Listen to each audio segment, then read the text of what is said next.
This week in VR news, Meta's new VR subscription service, VR in the classroom, and XpertVR at Collision 2023. Let's jump right in. To start things off, Meta just launched a new subscription service called the MetaQuest Plus, and this will give subscribers access to 2 titles of their choosing a month for the cost of $7.99 a month, or just $60 a year if you pay the annual subscription.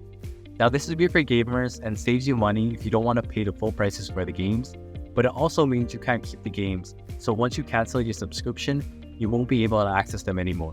And I can see a lot of pros and cons to this Netflix-style subscription service, but as more and more games are included, hopefully somewhere down the line, educational and training content will also be available in the mix of titles to choose from.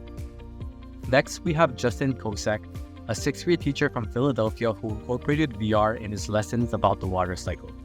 He created a VR game where a fire-breathing dragon disrupts the water cycle, and players must complete a series of tasks and answer questions about the inner workings of the water cycle to stop the dragon and save the day. The kids loved it, and parents were amazed at how excited their kids were to go back to school the next day, and Justin himself said it resulted in higher attendance and saw students more actively engaged and wanting to know and learn more. So it's always great seeing VR used in the classroom, and it just shows how effective it is in education. Now lastly, this past week, XpertVR attended Collision 2023, and it was amazing as always.